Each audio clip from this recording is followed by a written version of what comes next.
थांगटा एक ऐसा martial art form है जिसका यूज मणिपुर के लोग दुश्मन से अपने बचाव के लिए, युद्ध करने के लिए और जंगली जानवरों से अपनी सुरक्षा करने के लिए इस्तेमाल करते हैं।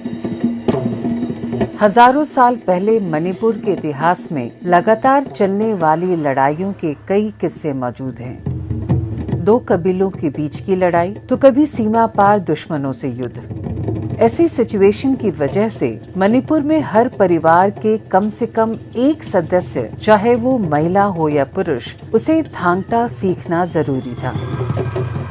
शुरुआत में थांगटा एक युद्ध कला यानी वॉर आर्ट के रूप में सिखाया जाता था। इनफैक्ट यहाँ के लोगों का मानना है कि जब भगवान ने इस दुनिया को बनाया तो इसमें थांगटा के दौरान यूज किए जाने वाले कई मूवमेंट्स का इस्तेमाल किया गया है।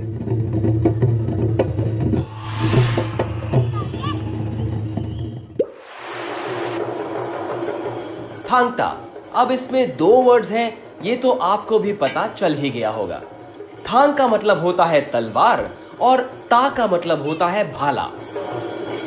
थांगटा सिखाने वाले गुरुओं ने इस युद्ध की कला को एक डांस फॉर्म के रूप में भी सिखाना शुरू किया। थांगटा प्रैक्टिस करते समय दोनों हाथों में तलवार होती है, जिसको इंग्लिश के नंबर 8 की तरह घुमाया जाता है। और ऐसा करने के पीछे का मकसद होता है किसी भी ओर से होने वाले हमले से बचना। तेज मूवमेंट के साथ घात लगाकर हमला करना भी थांगटा की ट्रेनिंग का एक हिस्सा है। कैसे एक बिल्ली की तरह बिना आवाज किए दुश्मन तक पहुंचना और फिर बिजली की तरह उस पर हमला कर देना, ये सब थांगटा में सिखाया जाता है। पुराने जमाने में हालात ये थे कि कब दुश्मन आप पर हमला कर दे, कब लड़ाई शुरू हो जाए या फिर कब कोई जंगली जानवर आप पर वार कर दे, इसका पता बिल्कुल नहीं होता था। ऐसे में थांगटा में सिखाई हुई सेल्फ डिफेंस टेक्निक्स काफी काम आती थी। थांगटा की ट्रेनिंग के दौरान सेल्फ डिफेंस और अटैक दोनों तरह की अलग अलग टेक्निक सिखाई जाती है। थांगटा जैसे मार्शल आर्ट्स का मेन पर्पस होता है किसी भी इंडिविजुअल की माइंड और बॉडी के बीच परफेक्ट कोऑर्डिनेशन एस्टैब्लिश करना, और थांगटा की ट्रेनिंग भारत की पुरानी गुरु शिष्य परंपरा का भी एक परफेक्ट एग्जाम्पल है।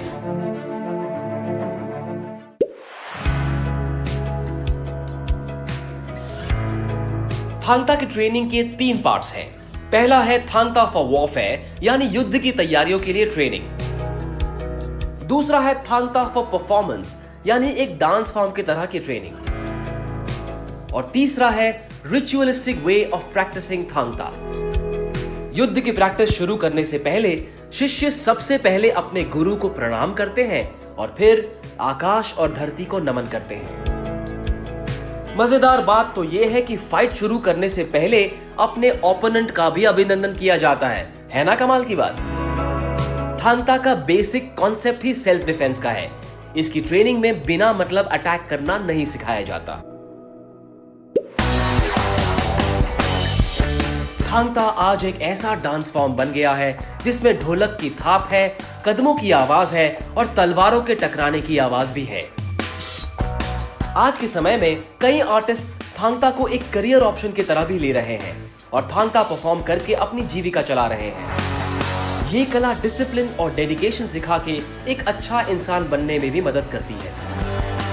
थांगटा आज मणिपुर के स्कूल्स में सिलेबस का भी एक हिस्सा है और विदेशों से भी इस कला को सीखने कई लोग आते हैं। थांगटा फेडरेशन ऑफ इंडिया की बात करें तो इस ऑर्गेनाइजेशन ने 1993 से लेकर आज तक अलग अलग राज्यों में 25 बार नेशनल थांगटा चैंपियनशिप्स का सफल आयोजन करवाया है।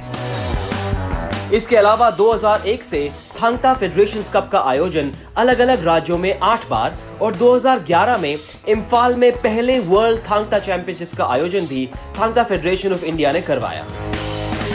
कुछ और टूर्नामेंट्स की बात करें तो एशियन थांगटा चैंपियनशिप्स का आयोजन 2012 से लेकर अब तक 4 बार और इंटरनेशनल थांगटा चैंपियनशिप्स का सफल आयोजन 2013 से अब तक 5 बार अलग अलग देशों में थांगटा फेडरेशन ऑफ इंडिया की देखरेख में ही किया गया है। ये आर्ट फॉर्म मणिपुर के लोगों के जीवन का एक अहम हिस्सा है, जो उन्हें और हमें डिसिप्लिन होने के साथ साथ ये भी सिखाता है कि ताकतवर होने का मतलब दूसरों की रक्षा करना है, किसी को नुकसान पहुंचाना नहीं।